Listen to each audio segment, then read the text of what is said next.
কর্মী সমর্থকরা তারা আক্রান্ত হয়েছেন, বীরভূমে আক্রান্ত হয়েছেন। এবং যে খবর আমরা পাচ্ছি, মোহাম্মদ বাজারের সোৎসালে কর্মী সমর্থকেরা তারা বাসে চলে যাচ্ছেন এবং তখন তারা আক্রান্ত হয়েছেন। মোদীর সভায় যোগ দিতে যাওয়ার পথে হামলা করা হয়েছে তাদের উপরে। শিউরিতে আক্রান্ত বিজেপি কর্মী সমর্থকেরা। মোহাম্মদ বাজারের সোৎসালে হামলা, বিজেপি সমর্থকদের বাসে পাথর বৃষ্টি করা হয়েছে। পাথরের আঘাতে আহত এক বিজেপি কর্মী। তৃণমূলের দুষ্কৃতীদের বিরুদ্ধে অভিযোগ বিজেপির। মোহাম্মদ বাজারে বাস দাঁড় করিয়ে বিক্ষোভ বিজেপির। আরো একবার জানিয়ে রাখতে চাইবো, শিউরিতে আক্রান্ত বিজেপি কর্মী সমর্থকেরা। যে ছবিটা এই মুহূর্তে আপনারা দেখতে পাচ্ছেন, বিজেপি বিক্ষোভের ছবি দেখতে পাচ্ছেন। মোদীর সভায় যোগ দেওয়ার সময় হামলা, মোহাম্মদ বাজারের সোৎসালে হামলা, বিজেপি সমর্থকদের বাসে পাথর বৃষ্টি, পাথরের আঘাতে আহত এক বিজেপি কর্মী। তৃণমূলের দুষ্কৃতীদের বিরুদ্ধে অভিযোগ বিজেপির। মোহাম্মদ বাজারে বাস দাঁড় করিয়ে বিক্ষোভ বিজেপি।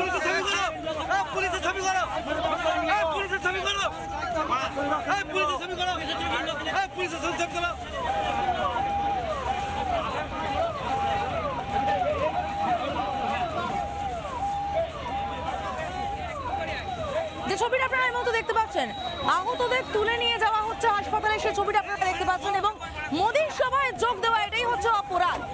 আমি আমার গত 2-3টে ভিডিওতে আশঙ্কা প্রকাশ করেছিলাম যে এবারের পশ্চিমবঙ্গের নির্বাচন এক ভয়াবহ নির্বাচন হতে চলেছে। যেহেতু মমতা ব্যানার্জি খুব আশঙ্কা আছে এসআইআরের পরে সে সব হারাতে পারে।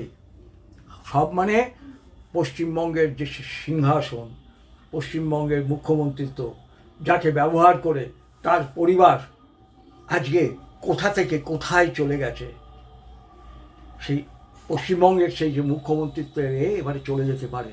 এবং তার জন্য যা করার সে করছে। যেহেতু বুথে কিছু করা যাবে না, এবার ভেতরে যেখানে ইলেকশন হবে সেখানে কিছু করার সম্ভাবনা খুব কম। তাই এবার পাড়ায় পাড়ায় ভোটের আগের দিন বা ভোটের দিন ভয়ঙ্কর সন্ত্রাস তৈরি হবে, যাতে হিন্দুরা ভোট দিতে না পারে। এবং আমার এই আশঙ্কা যে সত্যি তার প্রমাণ হচ্ছে এই যে বিভিন্ন জায়গায় বিজেপির প্রার্থীরা যে মনোনয়ন জমা দিতে যাচ্ছে, সেখানে তারা বিভিন্নভাবে ভয়ঙ্করভাবে বাধা দিচ্ছে এবং পুলিশ সেই বাধাগুলোকে এন্টারটেন করছে। আলটিমেটলি যদিও তারা নমিনেশন পেপার জমা দিচ্ছে, কিন্তু তার আগে তাদের ওপরে যে মানসিক নির্যাতন এবং বিভিন্ন ধরনের অত্যাচার চলছে, পুলিশ সেগুলো দাঁড়িয়ে দাঁড়িয়ে দেখছে। No action. ইলেকশন কমিশন শত বলা সত্ত্বেও কিন্তু কোনো অ্যাকশান হচ্ছে না। আর আজকে আমার মূল যে বিষয়টা, যে আজকে মোদিজির 3টে সভা ছিল। প্রথম সভাটা ছিল কোথায়? হলদিয়াতে, শিল্পনগর হলদিয়া, পূর্ব মেদিনীপুর। আর সেই সবার আগে গতকাল কি হলো ছবিটা দেখুন। মহিষাদলে এক বিজেপি কর্মীর রক্তাক্ত দেহ উদ্ধার হলো। যে বিজেপি কর্মী এই মোদিজির মিটিংয়ে যাওয়ার জন্য প্রস্তুতি নিচ্ছিল, সে খুন হলো। 1 নম্বর হচ্ছে হলদিয়া মহিষাদলে এই ঘটনা ঘটল, সন্ত্রাস সৃষ্টি করা হলো। ইলেকশনের অনেক এখনো দেরি আছে, বেশ কদিন। আর সিউড়িতে যখন শেষ মিটিং মোদিজি করতে গেলেন, তার আগে যখন মিছিল আসছে, এতে করে গাড়িতে করে বা বাসে করে মিছিল আসছে, তখন মোহাম্মদ বাজার, বুঝতে পারছেন নাম শুনে, সেখানে কাদের বাস আপনারা বুঝতে পারছেন। সেই দুধেল গাইরা মমতা যাদের বলেছিল 1 সেকেন্ডে আপনাদের 12টা বাজিয়ে দিতে পারে, আর যদি 13টা বাজাতে নিজেদের না চান ভোটটা আমাকে দিন। কাদের উদ্দেশ্যে বলেছিল? হিন্দুদের উদ্দেশ্যে। সেই মোহাম্মদ বাজারে ওই রাস্তা দিয়ে যখন বাস আসছে, তার ওপরে পাথর বৃষ্টি। কাশ্মীরের কায়দায় এখন সর্বত্র পাথর বৃষ্টি হয়। পাথর বৃষ্টি, ভয়ঙ্কর রকম পাথর বৃষ্টি। বেশ কিছু কর্মী আহত হলো এবং তার মধ্যে একজনকে হসপিটালে নিয়ে যেতে হলো এবং তুলে দিচ্ছে কে স্ট্রেচারে করে, পুলিশ দাঁড়িয়ে আছে। দেখলেন পুলিশও সাহায্য করলো স্ট্রেচারে করে তুলে দিতে, কিন্তু তার আগে ওরা যে পাথর বৃষ্টি করছিল ওইখানে, কোথায় সেখানে পুলিশ, কোথায় সেখানে ওসি? পরে যখন বিক্ষোভ বিরাটভাবে দানা বাঁধল এবং সেই ছেলেটি অত্যন্ত ভয়ঙ্করভাবে আহত হলো, যাকে হসপিটালাইজ করতে হলো, তখন ওসি তাদের আশ্বাস দিচ্ছে যে হ্যাঁ আমরা তাদেরকে গ্রেপ্তার করব। তাহলে আগে কেন গ্রেপ্তার করা হলো না? যারা পাথর বৃষ্টি করেছিল তাদের ওপরে পুলিশ কোথায় ছিল? নিশ্চয়ই এসব জায়গায় সেন্ট্রাল ফোর্স ছিল। তোমরা না পারো সেন্ট্রাল ফোর্সকে অর্ডার করতে? তাই বলেছি না যে 2 কোটি সেন্ট্রাল ফোর্সও যদি আসে পশ্চিমবঙ্গে কিছু হবে না কেন? কারণ অর্ডারটা দেবে কে? সেন্ট্রাল ফোর্সের তো নিজের অ্যাকশান নেওয়ার ক্ষমতা নেই। যদি না 355 ধারা জারি হয়, তাকে ওই থানার ওসি বা এসপি এইসবের আন্ডারেই কাজ করতে হবে। তারা তো অর্ডার দেবে না, এবং অর্ডারটা দেবে কারণ তাদের চাকরিটা বাঁচাতে হবে। তারা অর্ডারটা দেবে যখন সব কিছু হয়ে যাবে, যখন অপোনেন্টের যে উদ্দেশ্য সেটা সফল হয়ে যাবে, সেখান থেকে গ্রিন সিগন্যালটা পাবে, তখন তারা অ্যাকশান নেবে। মানে অল ইজ ওভার। তা সত্ত্বেও আজকে সিউড়িতে যে জনসভা হয়েছে, অভাবনীয় জনসভা, আমি 3টে জনসভাই দেখেছি, তার মধ্যে সিউড়ির যে জনসভা, সেখানকার মানুষের যে জনসমাবেশ অভূতপূর্ব। এরকম জনসমাবেশ সাধারণত ব্রিগেড গ্রাউন্ডে যখন কোনো মিটিং ডাকা হয় তখন সারা বাংলা থেকে মানুষ যায়, অনেকটা সেই ধরনের মিটিং হয়েছে।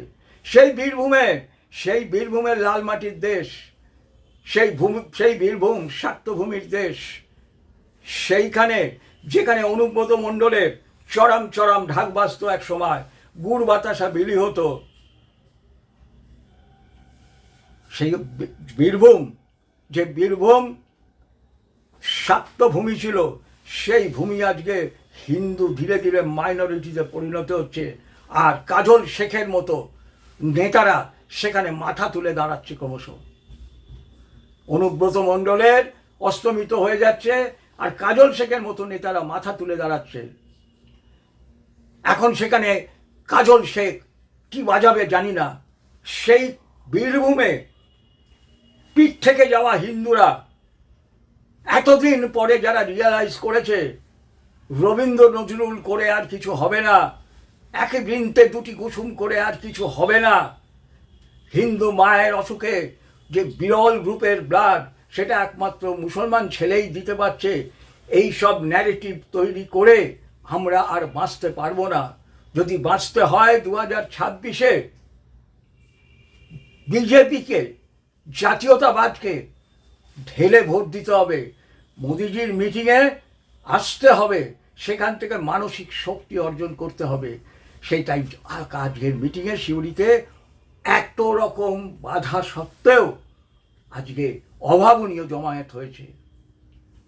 জানি না ভোটের দিন কি হবে। ভোটের দিন আমি যেটা বলেছি আমার আশঙ্কা সেটাই হবে। কেন না, হিন্দু কনসলিডেশন হলে মমতা ব্যানার্জি হারবে। দেখছেন আজকে আগরপাড়ায় অভয়ের মা যেখানে দাঁড়িয়েছে, সেখানে আজকে মমতা ব্যানার্জি মিটিং করতে এসছে, সেই আগরপাড়ার বুকে। পানিহাটিতে তিনি দাঁড়িয়েছেন আগরপাড়ার বুকে। কতটা ভয় পেয়েছে আজকে এই তৃণমূলীরা। আর তার মধ্যে ভয়ঙ্কর যে খবর সেটা হচ্ছে কলতান দাশগুপ্তের দল, যে নাকি মায়ের থেকে মাসির দরদ বেশি বলে ঝাঁপিয়ে পড়েছে।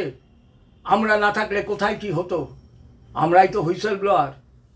তারা কি বলছে, যদি মনে করো আমাদের ভোট দেবে না, অভয়ের মাকে অন্তত দিও না, ভোটটা আরেকজনকে দিও।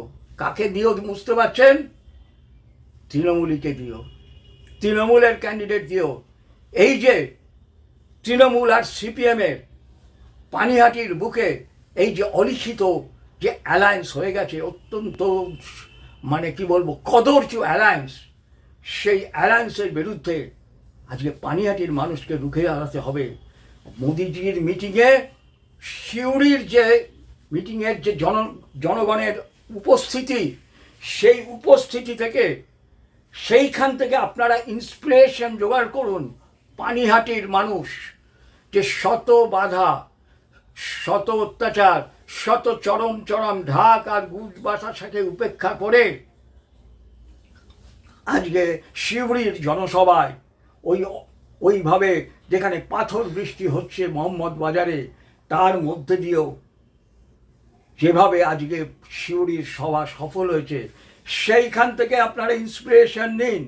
ওই যে কলতান আর তৃণমূলের যে নেক্সাস, তাকে ভেঙে ওই আরজিকর কাণ্ডে যেখান থেকে ওই সন্দীপ ঘোষের মতো লোকেরা যারা লক্ষ লক্ষ টাকা রোজগার করে, তারপরেও তারা জানি তাকে অন্য জায়গায় ভাগ দিতে হতো, তারা বিদেশ থেকে পাঠানো যেসব ভ্যাকসিন অ্যান্ড আদার্স, সেই সবগুলো কোথায় হারিয়ে যেত, আর তার বদলে কোটি কোটি টাকা যে আয় হতো। যে মেয়েটি, যে ডাক্তার মেয়েটি অকুত ভয় হয়ে তার ভিডিও এক্সরেটা তুলেছিল, সেই খবর যেহেতু ফাঁস হয়ে যেত, তাই নৃশংসভাবে চক্রান্ত করে আজকে অভয়াকে, সব থেকে দুঃখের হচ্ছে তার মা বাবা তার নাম নিতে পারছে না। যে মেয়েকে জন্মের পরে তার বাবা মা নাম দিয়েছিল, সেই মেয়ের নাম নিতে পারছে না। সেই অভয়াকে আপনারা জেতান সিউড়ির ওই সভা থেকে। সিউড়ির শত বাধা, তাই বলছি অভয়ের মাকে গতকাল আগরপাড়ায় যে থুতু ছেটানো হয়েছে, ওটাই তো সিউড়িতে যেটা হয়েছে, পাথর ছেটানো, পাথর মারা হয়েছে। আপনাকে পাথরটা মারতে পারিনি, আপনাকে ধাক্কা দেওয়ার চেষ্টা হয়েছে আর থুতু ছেটানো হয়েছে। কত টাকা পেয়েছেন এইসব বলে তার প্রতিশোধ নিন। আজকের যে সিউড়ির সভা, যে সভা, সেই সভা আজকে হচ্ছে বাংলার সর্বত্র বিজেপির কর্মীদের কাছে ইন্সপিরেশন হয়ে থাকুক, এবং সমস্ত হিন্দু জনতা, আজ জেগেছে জনতা, তাই আজকে বলছি হিন্দু জনতাকে বলছি যে আজই জেগেছে হিন্দু জনতা। ওই সিউড়ির সভা হচ্ছে তার উদাহরণ। এই সিউড়ির সভাকে পাথেয় করে আপনারা এগিয়ে যান, শত বাধা শত বিপত্তিকে ঠেলে ফেলে দিয়ে জয় হবে, জয় হবে, জয় হবে। কারণ সঙ্গে আছে মা কালী, মা কালী, মা কালী। জয় বঙ্গ, জয় শশাঙ্ক।